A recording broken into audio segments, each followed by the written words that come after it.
नमस्कार. जर्मन शिकूया मराठीतूनच्या पुढच्या भागात आपलं स्वागत आहे. आजपर्यंतच्या 20 एपिसोडमध्ये आपण सगळ्या A1 रिलेटेड कन्सेप्ट शिकलोय. खरं तर आपण काही A2 रिलेटेड कन्सेप्ट पण शिकलोय. विशेषतः सिंपल पास्ट टेन्स, इन, काइंड, निस्ट वगैरे बरेच जण A2 मध्ये सुद्धा कन्सिडर करतात. त्यामुळे आपल्याला 20 ते 30% A2 सुद्धा ऑलरेडी आपण शिकलेलो आहे. तर आज या A1 मालिकेच्या शेवट आपण करणार आहे A1 एक्झामचा फॉर्मॅट काय आहे त्या रिलेटेड काही टिप्सनी. तर ते आपण कसं करणार आहे आपण बघूया. तर सगळ्यात आधी आपण बघणार आहे की बाबा हे A1 A2 काय आहे नक्की, B1 B2 C1 C2. नंतर आपण बघणार आहे की याचा ओव्हरऑल एक्झामचा फॉर्मॅट कसा असतो. त्यानंतर आपण बघू A1 चा फॉर्मॅट कसा असतो आणि त्यानंतर त्याचे जे 4 पार्ट असतात तर प्रत्येक पार्टमध्ये आत काय असतं ते आपण इन डिटेल बघू आणि त्यानंतर आपण बघू एक्झाम कशी देता येते आणि सगळ्यात शेवटी मी आपल्याला जर यात तुम्हाला चांगले मार्क पाडायचे असतील तर काय करावं लागेल याबद्दल थोड्याशा टिप्स देईन. तर तुमचे काही जर हा व्हिडिओ बघितल्यावर शंका असतील तर त्या तुम्ही कमेंट्समध्ये लिहून ठेवू शकता. या बुधवारी भारतीय प्रमाण वेळेनुसार रात्री 9:30 वाजता मी लाईव्ह येणार आहे. त्यावेळी तुम्ही तुमचे सगळे प्रश्न तिथं विचारू शकता. तर करायची सुरुवात. सगळ्यात आधी A1 A2 B1 B2 C1 C2 काय आहे. तर बघा साधी गोष्ट आहे की ज्याला नुसतं माय नेम इज केदार म्हणता येतं तो पण म्हणतो की मला इंग्लिश येतं आणि जो इंग्लिश PhD आहे तो पण म्हणतो की मला इंग्लिश येतं. तर मग ठरवायचं कसं की किती इंग्लिश येतं. प्रत्येक वेळी तर तुम्ही प्रत्येकाची टेस्ट घेऊ शकणार नाही. तर मग त्यासाठी युरोपियन काउन्सिलनं काय केलं तर एक CEFR म्हणजे common European framework of reference तयार केलं. म्हणजे काय कुठलीही भाषा असो त्यात तुमचं प्रावीण्य मोजण्यासाठी एक 6 लेवलची सिस्टीम तयार केली. A1 A2 B1 B2 C1 C2. A1 A2 म्हणजे बेसिक, B1 B2 म्हणजे इंटरमिजिएट, C1 C2 म्हणजे प्रोफिशियंट. म्हणजे काय तर तुम्ही कुठल्याही भाषेत जर A1 असाल तर तुम्हाला एक विशिष्ट गोष्टी त्या भाषेतल्या करता येतात. A1च सांगायचं झालं तर तुम्हाला स्वतःची इंट्रोडक्शन देता येते. हाय, हॅलो, सॉरी, थँक्यू वगैरे साधे एक्सप्रेशन म्हणता येतात. आणि समोरचा जर तुमच्या बरोबर शांतपणे बोलायला तयार असेल तर तुम्ही त्याच्याशी कम्युनिकेशन करू शकता. एवढंच. मग आता हे तुम्ही जर्मनमध्ये A1 केलं तर तुम्हाला जर्मनमध्ये करता येईल, फ्रेंचमध्ये A1 केलं तर फ्रेंचमध्ये करता येईल. लक्षात ठेवायची गोष्ट काय आहे, जरी शिकवताना सगळेच जे शिकवतात ते जरी हे ग्रामर A1 लेवलचं, हे ग्रामर A2 लेवलचं, हे ग्रामर B1 लेवलचं म्हणत असले तरी तुमचं A1 B1 C1 C2 असणं हे डिपेंडंट नाही आहे की तुम्हाला किती ग्रामर येतं किंवा किती शब्द येतात. तुमच्या प्रावीण्य किती आहे त्याच्यावर ते अवलंबून असतं. कारण साधी गोष्ट आहे ना की म्हणजे जे जर्मनमध्ये जे देर दी दास अगदी अवघड आहे ती कन्सेप्ट इंग्लिशमध्ये तशी नाहीच आहे किंवा इंग्लिशमधला कंटिन्युअस टेन्स जर्मनमध्ये आहे तसा नाहीच आहे. त्यामुळे तुम्ही असं म्हणू शकत नाही की बाबा कंटिन्युअस टेन्स येत असेल तर तुम्ही A1 आहे. बरोबर. सो ते डायरेक्टली ग्रामरशी रिलेटेड नाहीये. महत्वाचं लक्षात काय ठेवायचं आहे, A1 म्हणजे तुम्हाला स्वतःला हँडल करता येतात. जर तुम्हाला त्या कंट्रीमध्ये नेऊन टाकलं, इंट्रोडक्शन देता येते, तुम्हाला साधे छोटे क्वेश्चन रिक्वेस्ट विचारता येतात आणि समोरच्याशी कम्युनिकेट करता येतं. B1 म्हणजे काय तर B1 जर एखादा असेल तर बाबा त्याला चांगलं कम्युनिकेट करता येतं आणि आपले विचार सुद्धा, ओपिनियन सुद्धा मांडता येतात. आणि अगदी C2 झालं म्हणजे काय झालं किंवा तुम्ही त्याशी कसल्याही भाषेत कसलंही काहीही बोला तो तुमच्याशी कम्युनिकेट करू शकतो. तर सगळ्यांना हे A1 कन्सेप्ट काय आहे कळली. तर आता आपण गॉयथे इन्स्टिट्यूट काय आहे बघू. तर गॉयथे इन्स्टिट्यूट ही जर्मन गव्हर्नमेंटची एडेड संस्था आहे. तिचे अनेक देशात 150 पेक्षा जास्त त्यांचे सेंटर्स आहेत. आपल्या पुण्यात सुद्धा त्यांचं मॅक्स मुलर भवन आहे आणि त्यांचं मेन कार्यालय इथे जर्मनी म्युनिक इथे आहे. आणि त्यांचं मेन काम काय आहे तर जर्मन शिक्षण, जर्मन भाषेचं शिक्षण बरोबरच जर्मन संस्कृती सुद्धा पसरवणे आहे. मी स्वतः C1 पर्यंत माझं शिक्षण गॉयथे इन्स्टिट्यूटमधनं केलंय आणि मी त्यांचा खूप मोठा फॅन आहे. कारण ते नुसतंच जर्मन शिकवत नाही तर तुम्हाला जर्मनीची ओळख, जर्मन संस्कृतीची ओळख करून देतात. आणि ते हे जे A1 A2 जे इंटरनॅशनल सर्टिफिकेशन द्यायचे ते देऊ शकतात. त्यामुळे तुम्ही त्यांचे कोर्स स्वतः तिथे जाऊनही करू शकता किंवा तुम्ही स्वतःचा सेल्फ स्टडी करू शकता आणि जाऊन त्यांची एक्झाम डायरेक्ट एक्सटर्नली कुठल्याही लेवलची देऊ शकता. आणखी 2-3 इथं आल्यावर मला माहीत पडले की जे असे इन्स्टिट्यूट्स आहेत की जे सर्टिफिकेशन देतात, पण गॉयथे सगळ्यात मोठी आहे त्यामुळे आपण गॉयथेबद्दलच बोलणार आहे आज. तर सगळ्यांना गॉयथे A1 एक्झाम म्हणजे काय कळेल. तर आता आपण एक्झामचा फॉर्मॅट बघू. तर एक्झामचा फॉर्मॅट खूप इंटरेस्टिंग आहे मित्रांनो. तर आतापर्यंत आपलं कसं चाललं, किमान आमच्या वेळेपर्यंत तरी, की इंग्रजीचा पेपर म्हणजे काय 100 मार्काचं लिहून या, स्पेलिंग येते म्हणजे इंग्रजी येतं, बरोबर. अगदी आत्ता थोडीशी तोंडी परीक्षा पण चालू झाली आहे, राईट. पण या CEFR नुसार किंवा या A1 A2 B1 B2 मध्ये तसं नाहीये. तुमचे जे चारही भाग आहेत, चारही भाग म्हणजे कुठले बघा समजून घ्या. स्प्रेशन म्हणजे बोलणे, श्रायबन लिहिणे, ह्योरन ऐकणे आणि लेझन वाचणे. ह्या चारीला पण इक्वल वेटेज आहे. 25% 25% 25% सगळ्याला. म्हणजे जे चारही प्रकार आहेत किंवा बोलणे, लिहिणे, ऐकणे आणि वाचणे, प्रत्येकाला 25%. मग तुम्ही A1 ची एक्झाम द्या किंवा C2 ची एक्झाम द्या, थोडेसे मार्क बदलतील, मार्कांचा फॉर्मॅट बदलेल, पण हे कायम असंच राहणार. असं कधी होणार नाही की बाबा लिहिण्याला जास्त मार्क. चांगलं आहे ना. आणि मला ते खूप आवडलं की म्हणजे तुमच्या सगळ्या याची टेस्ट होते. तर हे असतं A1 to C2 चा फॉर्मॅट. आता आपण अगदी बेसिक A1 चा फॉर्मॅट कसा आहे त्याला येऊ. अगेन मी सांगितलं तसं 25% प्रत्येकाला. तर A1 ला काय असतं, प्रत्येक जे 4 पार्ट असतात प्रत्येकाला 15 15 15 15 मार्क असतात. त्यामुळे टोटल मार्क किती झाले 60. आणि 60 पैकी 60%ला काइंड ऑफ पासिंग असतं. 60 पैकी 60%ला म्हणजे किती 36 मार्कांना. 36 मार्कांना कळलंय.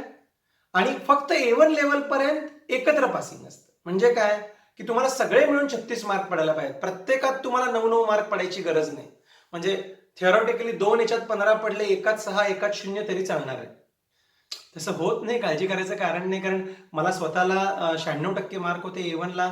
माझ्या कितीतरी स्टुडंट्सना आतापर्यंत 90%च्या वरती मार्क पडलेत, अगदी 100% पर्यंत मार्क पडलेत. त्यामुळे तो प्रश्न नाहीये. जर तुमचं जर्मन चांगलं असेल तर तुम्हाला त्याचे घाबरायचे कारण नाही. फक्त कव्हर करण्यासाठी की बाबा मी तुम्हाला सांगितलं की 60 पैकी 36 टुगेदर पासिंग आहे. इथपर्यंत क्लिअर आहे.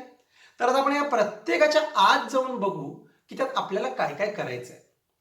तर सगळ्यात आधी जाऊन बघू स्प्रेशन. स्प्रेशन सगळ्यात सोपे 15 मार्क आहेत मित्रांनो.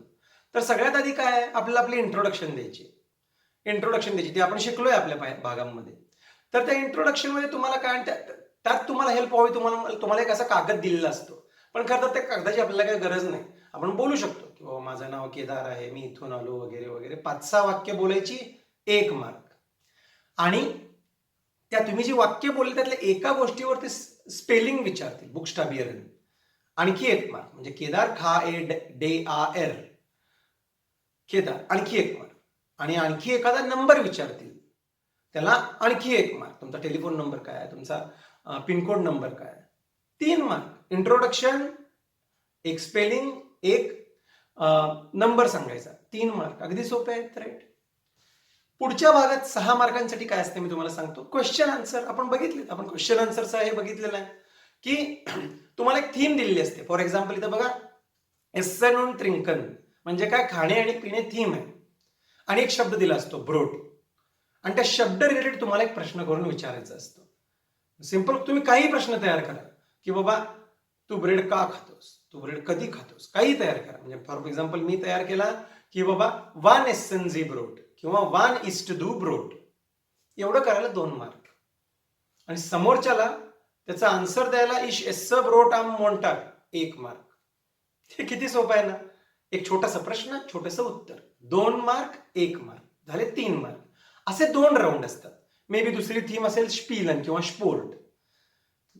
असे थीम आणि शब्द बदलत असतात, पण ते तुमच्या रोजच्या वापरातलेच असतात. त्यामुळे अगेन जर्मन चांगलं असेल तर काही टेन्शनच नाही. तर हे झाले 6 मार्क, बरोबर. तिसरं तर त्याच्यापेक्षा सोपं आहे. तुम्हाला एखादं चित्र दिलेलं असतं आणि त्या चित्रावरनं तुम्हाला एक रिक्वेस्ट तयार करायची. फॉर एक्झाम्पल इथं बघा, वही किंवा पुस्तक आहे आणि पेन्सिल आहे. तर तुम्ही काय रिक्वेस्ट करणार, Sie mir einen Bleistift geben. मला ती ब्लाइस्टिफ्ट म्हणजे पेन्सिल, पेन्सिल द्याल का, असं विचारायला 2 मार्क. आणि समोरचा म्हणणार हो हो नक्की घे, या जेशर किंवा या वारुनिष्ठ, उत्तर द्यायला 1 मार्क. 2 mark, 1 mark. असं 2 चित्र तुम्हाला दिसणार. 3 + 3 6. तर टोटल किती झाले बघा, introduction plus spelling plus number 3 mark झाले. 2 क्वेश्चन 2 आन्सर 6, 2 रिक्वेस्ट 2 आन्सर 6. 15 पैकी 15 मार्क पडायला खरं तर काहीच हरकत नाही, जर तुमचं जर्मन व्होकॅब्युलरी चांगली असेल आणि तुम्हाला थोडी जर्मन बोलायची सवय असेल. पुढचा पार्ट आहे श्रायबन. तर श्रायबन म्हणजे काय घाबरायचे कारण नाही, आपण लिहितो खूप कमी. तर पहिले 5 मार्क जे असतात ना ते अगदी सोपे असतात. तर आपल्याला काय करायचं असतं की जनरली असतं की तुमचा मित्र किंवा मैत्रीण आपला म्हणजे नवरा किंवा बायको बरोबर आणि 1-2 मुलांबरोबर कुठेतरी फिरायला गेली आहे आणि तिथं त्या कुठल्या तरी हॉटेलात राहणार आहेत किंवा असं काहीतरी करणार आहेत आणि त्यांच्यासाठी तुमचा हॉटेलचा किंवा बसचा फॉर्म भरा. अगदी सोपं आहे ना. वरच्या 4 ओळी वाचायच्या आणि त्याच्यावरनं खालचे 5 रिकाम्या जागा भरायच्या किंवा नंबर ऑफ पर्सन किती आहेत, त्यातले चिल्ड्रन किती आहेत, किती दिवस राहणार आहेत, कुठली रूम पाहिजे वगैरे. वरचं बघून फक्त खाली लिहायचंय. जर तुमचं जर्मन व्होकॅब्युलरी चांगली असेल तर फुकटचे 5 मार्क आहेत. स्वतःच्या मनचं काही लिहायचं पण नाही, वरचंच बघून खाली लिहायचंय. कळलं? अगदी सोपं असतं, यात काही म्हणजे विशेष हेच नाहीये. हे समजून घ्या काय तर बाबा तुम्हाला जर जर्मनीमध्ये अचानक आणलं तर सगळ्यात पहिलं तुम्हाला काय करायला लागेल, एखाद्या हॉटेलमध्ये जाऊन फॉर्म भरायला लागेल किंवा एअरपोर्टवर फॉर्म भरायला लागेल. त्याची तुम्हाला सवय असावी म्हणून हे आहे. 5 मार्क अगदी सोपे. पुढचे 10 मार्क आहेत लेटर रायटिंग. खरं तर त्याला लेटर रायटिंग म्हणणं आहे त्याचं जरा महत्व खूप वाढवण्यासारखं आहे. कारण पहिले जे 10 मार्क असतात ना, हे जे लेटर रायटिंग असतं ते अगदी सोपं असतं की तुम्हाला 20 ते 30 शब्द लिहायचे फक्त. किती? 20 ते 30 शब्द. म्हणजे किती वाक्य झाली? 4 ते 5 वाक्य. सोपं आहे ना. त्यात आणि तुम्हाला हेल्प करायला त्यांनी 3 पॉईंट दिलेले असतात. 3 पॉईंट दिलेले असतात. त्या 3 पॉईंटची नुसती उत्तरं लिहिली ना आणि प्रत्येक पॉईंटवर 1 ते 2 वाक्य लिहिली की तुमचे 30 शब्द होऊन जातात. एका पॉइंटला 3 मार्क. एका पॉइंटवर बरोबर ग्रॅमॅटिकली आणि लॉजिकली करेक्ट लिहायला 3 मार्क. 3 गुणिले 3 9 मार्क झाले. आणि सुरुवातीला आपण जे लिहितो फॉर्मल लेटर असेल तर लिहितो आपण रिस्पेक्टेड सर वगैरे आणि खाली युअर सिन्सिअरली. आणि जर इनफॉर्मल लेटर असेल तर मी त्याला डिअर लिहितो, खाली फ्रेंडली रिगार्ड्स वगैरे.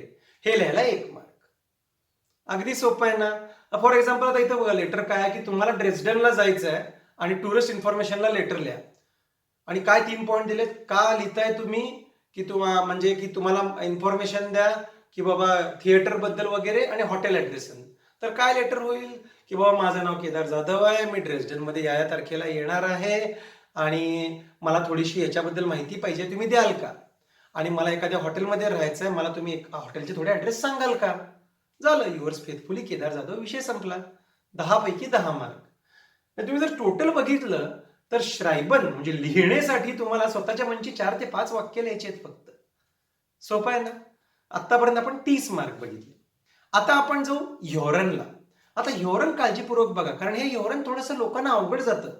पण त्याची मेन टिप तुम्हाला सांगतो. मग तुम्ही A1 असाल किंवा C2 असाल, कारण जसं माणसं B1 B2च्या पुढे जातात ना, सगळ्यात जास्त फेलिंग रेट हा ह्योरनमध्ये असतो. कारण काय होतं, ही लोक मुद्दाच समजून घेत नाही. ह्योरन ही ऐकायची परीक्षा आहे, तुमच्या बरोबर किंवा चुकीचं लिहिण्याची नाही. एकदा ते काय बोलतायत तुम्हाला कळायला लागलं ना, तर मग इट डझंट मॅटर, मग पुढचं अगदी सोपं असतं. तर बघा म्हणजे फॉर एक्झाम्पल कसं असतं की आता एक असं असतं की बाबा की हेअर श्नायडर कुठल्या रूम मध्ये आहे आणि मग असं बोलणं असं होतं की आपण मला सांगाल का हेअर श्नायडर कुठल्या रूम मध्ये आहेत? हेअर श्नायडर दुसऱ्या मजल्यावर रूम नंबर 254 मध्ये आहे.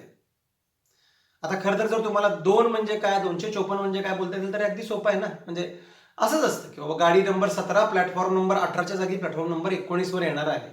पण काय असतं, ते सगळे गोष्टी बोलतात, त्यामुळे तुम्हाला त्या वाक्याचा अर्थ कळणं महत्वाचं आहे. कारण ऑप्शन खाली 17, 18, 19 तिन्ही असणार आहे. हे एकदा कळलं ना की ह्योरन संपलं. A1 काय C2 काय. तर आता A1 लेवलला काय आहे, तर 1 ते 6 किती झाले? 6 आणि 11 ते 15 शेवटचे 5 टोटल किती आहेत? 11. 11 जे प्रश्न असतात ते तुम्हाला 2 वेळा ऐकवतात. त्यामुळे तुम्हाला परत एकदा चान्स आहे. पहिला आपण समजून घेऊ शकता आणि दुसऱ्यांदा ते नीट उत्तर देऊ शकता. आणि 3 ऑप्शन असतात ABC. 11 प्रश्नांना 2 वेळा ऐकवणार, 3 ऑप्शन. आणि मधले जे 7 ते 10 प्रश्न असतात ते एकदाच ऐकवतात. पण त्याला रिस्टिश किंवा फॉल्स असतं. कळलं? सोपं आहे ना फॉर्मॅट. महत्वाची गोष्ट म्हणजे लेझन आणि ह्योरन दोन्हीला पण ऑब्जेक्टिव्ह टाईप असतं. इथे एकदा तुमची ऐकायची आणि वाचायची परीक्षा म्हणजे परत तुम्हाला लिहायला लावणार नाही, उत्तर लिहायची नाही, फक्त क्रॉसच करायचे. ठीक आहे. आणि सगळ्यात शेवटी आपण येऊया लेझनला. लेझन ही माझी सगळ्यात आवडती टाईल आहे, अगदी A1 पासून C2 पर्यंत. Because that is something that is challenging. ती तुम्हाला तिथं खेळायला लागते. तर पहिला जो पार्ट आहे तो एकदम सोपा आहे, तो आपण आतापर्यंत करत आलोय. आपली जी आहे की छोटेसे पॅरेग्राफ दिलेले असतात 2 आणि त्याच्यावर प्रश्न असतात 5 मार्काला. अगदी सोपं असतं, काही महत्वाची गोष्ट नाही. दुसरं आणि तिसरं खूप इंटरेस्टिंग असतं. तर दुसऱ्यात काय असतं की तुम्हाला एखादी गोष्ट करायची आहे म्हणून सांगितलं असतं आणि 2 ॲडव्हर्टाईज असतात, ऑप्शन असतात. म्हणजे फॉर एक्झाम्पल तुम्हाला सांगायचं झालं तर असं असतं की तुम्हाला जर्मन भाषा शिकायची आहे, कुठे जाल? ए, जर्मन बेकरी, आमच्याकडे सगळ्या प्रकारचे जर्मन पदार्थ मिळतील. आणि बी, युरोपियन लँग्वेजचं स्कूल. तर तुम्ही कुठे जाणार? युरोपियन लँग्वेजचं स्कूल. नुसतं जर्मन जर्मन दिसतंय म्हणून जायचं नाही, तिथं लोक फसतात, कळलं ना? फॉर एक्झाम्पल आता वरती दिसत असेल किंवा प्रश्न काय आहे, रेग्नेट एस इन डॉइचलँड, म्हणजे आता पाऊस पडणार आहे का? तर पहिल्यात बघा, पहिल्यात रेग्नेन शब्द आहे, पण ती काय आहे? ओपन एअर कॉन्सर्ट आहे. दुसऱ्यात रेग्नेन शब्द नाहीये, पण ते काय आहे? दास वेटर क्लिमा आहे. तर सेकंड येणार. अगेन तुमची वोकॅब्युलरी चांगली असेल तर काही प्रश्नच नाही. पुन्हा एकदा लक्षात घ्या, इस्पेशली टाईल 2, टाईल 3 किंवा पूर्ण लेझन मध्येच जरी लेझनचा शब्दशः भाषांतर असेल वाचणे, तरी तुमची वाचण्याची परीक्षा नाहीये, ही तुमच्या समजून घेण्याची परीक्षा आहे. म्हणजे यातले सगळे शब्द तुम्हाला कधीच कळणार नाही, पण इनफ शब्द कळतील की तुम्हाला उत्तर लिहिता येईल. आणि त्यावरनं तुम्ही एक्स्ट्रापोलेट करून, म्हणजे ज्यावेळी तुम्ही मे बी शाळा किंवा कॉलेजला होता आणि टाइम्स ऑफ इंडियाचं पहिलं पान वाचायला घेतलं तर सगळे शब्द कळत नाहीत, पण आपण अंदाज लावू शकतो. तसं कॉम्प्रिहेंड करायची ही परीक्षा आहे. पण इनफ शब्द एकदम इझिली कळतात की तुम्हाला ते उत्तर लिहिता यावं. क्लिअर आहे सगळ्यांना? फक्त काय, जर्मनला जर्मन दिसलं म्हणून जर्मन बेकरी लिहून यायचं नाही, एवढीच टिप. 5 मार्क. पुढचे 5 मार्क कसे असतात की तुम्हाला खरोखर जर जर्मनी जाणून टाकलं तर ते साईन बोर्ड तर कळावे ना तुम्हाला, म्हणून असतं. आता हे क्लासिक एक्झाम्पल बघा, किंवा पोस्ट ऑफिस आहे. पोस्ट ऑफिस आहे, सोमवार ते शुक्रवार सकाळ संध्याकाळ उघडा आहे, शनिवारी फक्त सकाळीच उघडा आहे. आणि मग खाली प्रश्न काय आहे की शनिवारी संध्याकाळी तुम्हाला ब्रीफ मार्कर मिळतील का? नाही मिळणार, राईट? आता यात तुम्हाला ब्रीफ मार्कर हा शब्द नसला माहित तरी काही फरक पडत नाही, कळलं ना? कारण महत्वाचं वेगळं आहे. तर असं आहे, प्रत्येक शब्द कळायला पाहिजे अशी गरज नाही, तुम्हाला त्यातला क्रक्स कळतोय काय बघत असतं. पाटी दिलेली असते की ह्या पाटीवरनं किंवा कुठेतरी असं लिहिलेलं असतं की बाबा इथं स्मोकिंग अलाउड नाहीये, इथं स्मोकिंग निषिद्ध आहे, आणि खाली लिहिलं असतं कॅन यू स्मोक हिअर, कळलं? तर त्यात महत्वाचं काय की फॉरबॉटन म्हणजे निषिद्ध आहे, हे तुम्हाला कळायला पाहिजे. सोपं आहे ना? 5 मार्कात 5 मार्कासाठी उतार्याखालचे प्रश्न, 5 मार्कासाठी 2 पैकी 1 ॲडव्हर्टाईज निवडा आणि 5 मार्काला पाटीवरनं बरोबर की रॉंग. 15 मार्क. 60 मार्क झाले. अगदी सोपं आहे, काहीच अवघड नाहीये. जर तुमचं जर्मन चांगलं असेल तर तुम्हाला जास्तीत जास्त काय करायला लागलं, काही स्वतःची इंट्रोडक्शन द्यायला लागली, 2 प्रश्न उत्तर, 2 रिक्वेस्ट उत्तर, एक छोटासा फॉर्म भरायचा आहे, 4 स्वतःची वाक्य लिहायची आहेत, काहीतरी ऐकून लिहायचं आहे, आणि लेसनचा तर फॉर्मॅट अगदी म्हणजे इंटरेस्टिंगच आहे. तर हे 60 पैकी खरं तर तुम्हाला 80-90% मार्क पडायला काहीच हरकत नाही. तर आधी आपण थोडंसं जाऊ की एक्झाम ही कशी देता येते. तर बऱ्याचदा मला शंका येते असते की बाबा मी डायरेक्ट कुठलीही लेवल देऊ शकतो का? हो, डायरेक्ट तुम्ही कुठलीही लेवल देऊ शकता. असं नाही की A1 दिली असेल तरच तुम्ही एक्सटर्नल A2 देऊ शकता, किंवा तुम्हाला ओळीनं देत द्यायची गरज नाही. तुम्हाला डायरेक्ट वाटलं की माझी तयारी खूप चांगली झाली, मी डायरेक्ट B1 देतो, तर तुम्ही डायरेक्ट B1 सुद्धा देऊ शकता. एक्झाम द्यायची कशी, तर तुम्ही गोयथे इन्स्टिट्यूटच्या पेजवर जाऊ शकता आणि तिथं तुम्हाला एक्झाम सेक्शनमध्ये एक्झामच्या डेट्स दिसतील. प्रत्येक गावी, प्रत्येक शहरात त्या वेगळ्या असतात आणि त्याप्रमाणे तुम्ही एनरोल करू शकता. एनरोल करायची पद्धत सुद्धा प्रत्येक ठिकाणी वेगळी असते. काही ठिकाणी मेल सेंड करायचा असतो, काही ठिकाणी एका वेळीच तुम्हाला तिथं त्या वेळी अवेलेबल राहायला लागत असतं. ते वेगळं डिपेंड करत असतं. एक्झाम फीज पण व्हेरी करतात. आय थिंक आत्ता काहीतरी 7,000 इंडियामध्ये चालू आहे, जर्मनीत काहीतरी 120 युरो काहीतरी आहे. तर ते डिपेंड, ते तुम्हाला गोयथे आणि तुमच्या शहराचं नाव टाकलं तुमच्या जवळच्या तर तुम्हाला ते मिळू शकेल. तर हे झालं काइंड ऑफ एक्झाम स्ट्रक्चर बद्दल. तर मला आशा आहे की तुम्हाला हे प्रॉपर एक्झाम स्ट्रक्चर वगैरे जे आहे ते सगळं कळलं असेल. तर सगळ्यात शेवटी आता आपण येऊया थोड्याशा टिप्स बद्दल, की बाबा ह्या एक्झाममध्ये आपल्याला चांगले मार्क कसे मिळवता येतील. तर सिंपल सांगतो तुम्हाला, आणि ते आय थिंक ते गोयथे स्वतःचं पण तेच प्रिन्सिपल आहे, की काय, तुम्हाला जर जर्मन चांगलं येत असेल तर यासाठी वेगळं काही करायची गरजच नाही. मी स्वतःच्या एक्झाम्पलवरून सांगतो की तुम्हाला काही 3, 4, 5, 6 आपल्याला ती सवय असते किंवा मी 5-6 पेपर सोडवले की आता मला कॉन्फिडन्स आला. काही गरज नाही. 1 किंवा 2 पेपर तुम्ही सोडवले जे तुम्हाला गोयथेच्या साईटवर मिळतात. अगेन गोयथेच्या एक्झाम प्रिपरेशन मटेरियलमध्ये तुम्हाला 2 PDF इन्क्लुडिंग त्यांचं योरन मटेरियल सुद्धा मिळतात. एकदा ते 2 पेपर सोडवले, तुम्हाला त्याचा फॉर्मॅट कळला ना, तर तुम्हाला परत परत ते सोडवायची गरज नाही. तुम्हाला काय पाहिजे, तुम्हाला जर सिंपल जर्मन बोलता येत असेल, जर्मन ऐकायची सवय असेल आणि जर्मन वाचायची थोडीशी सवय असेल, तर तुम्हाला खूप चांगले मार्क पडायला अडचण यायचं काहीच कारण नाही. तर त्यासाठी काय करू शकतो, तर जर्मन व्होकॅब्युलरी वापरायसाठी ऑलरेडी आत्तापर्यंत एकदा मी तुम्हाला अडीचचे शब्द दिलेले आणि नंतर मग आपण बरंच काय काय शिकलो. माईन शिकलो, क्वेश्चन शिकलो, नंबर शिकलो, बरंच काय काय शिकलो. असं करून आपणच आत्तापर्यंत 400 पर्यंत शब्द शिकलोय. त्यातूनही तुम्हाला जी तुमची डिक्शनरी आवडते, म्हणजे मी स्वतः dict.cc वापरतो, तुम्ही कुठलीही वापरू शकता. ती डिक्शनरी हँडी ठेवू शकता, एखाद दुसरा शब्द नवा शिकत जाऊ शकता ज्यावेळी बोलता बोलता. सगळ्यात महत्वाचं म्हणजे जर्मन ऐकायची सवय असणे. तर मला स्वतःला उपयोग होतो डॉयचे विलर. डॉयचे विलर म्हणजे हे जर्मन काइंड ऑफ सरकारी सर्व्हिसच आहे. तर डॉयचे विलरचं लाईव्ह जे युट्यूब चॅनल असतं जर्मनमध्ये ते तुम्ही बघत राहू शकता. आपल्या एबीपी माझ्यासारखं प्रत्येक विषयावर ते बोलत असतात. पण मे बी तुम्हाला A1 ला जर ते अवघड वाटत असेल तर तुमच्या आवडीचं कुठलंही कार्टून तुम्ही जर्मनमध्ये करून बघू शकता. आजकाल युट्यूबवर ते सोपं झालं इंटरनेटमुळं. मला स्वतःला पेप्पा पिग खूप आवडतं, कारण तसे त्याचे स्टोरीज पण चांगले असतात. एका दिवशी एक घेतात ते आणि एकदा मालन मालन मालन 10 वेळा बोलून तो मालन रंगवत असले की आपोआप मालन म्हणजे चित्र काढणं कळायला लागतं. तर अगेन पेप्पा पिगच बघा असं नाही, तुम्हाला आवडतं ते कार्टून किंवा जे काही तुम्हाला बघायचं पण जर्मन ऐका. कारण बऱ्याच लोकांची तक्रार काय असते, आम्ही एवढं वाचलं पण आम्हाला जर्मन ह्योरणच अवघड जातं. अरे हे म्हणजे असं आहे की मी गेला 1 महिना फुटबॉलची प्रॅक्टिस करतोय आणि मला क्रिकेट येत नाही. क्रिकेट यायचं असेल तर क्रिकेटचीच प्रॅक्टिस करायला लागेल, राईट? त्यामुळे जर तुम्हाला ह्योरन यायचं असेल तर जर्मन ऐकावंच लागेल. ठीक आहे. तर जसं मी म्हटलं तसं एक व्होकॅब्युलरी करत जा, ऐकायची प्रॅक्टिस ठेवा. एकात 2 पेपर सोडवले तरी बास आहेत. महत्वाचं म्हणजे काय, कन्सिस्टन्सी सगळ्यात महत्वाची. रोज 5 वाक्य मी सांगितलं. पहिला व्हिडिओ जर तुम्ही परत जाऊन बघितला, मी काय सांगितले, रोज 5 वाक्य करा. जी कन्सेप्ट शिकली त्याच्यावर 5 वाक्य करा. म्हणजे आजपर्यंत मी फक्त नुसतं इशिस्त चपातीच करतो तर इशिस्त चपाती करा. ज्या दिवशी तुम्ही मोडाल वर्ब शिकाल त्यावेळी इश्कान चपाती एसन करा.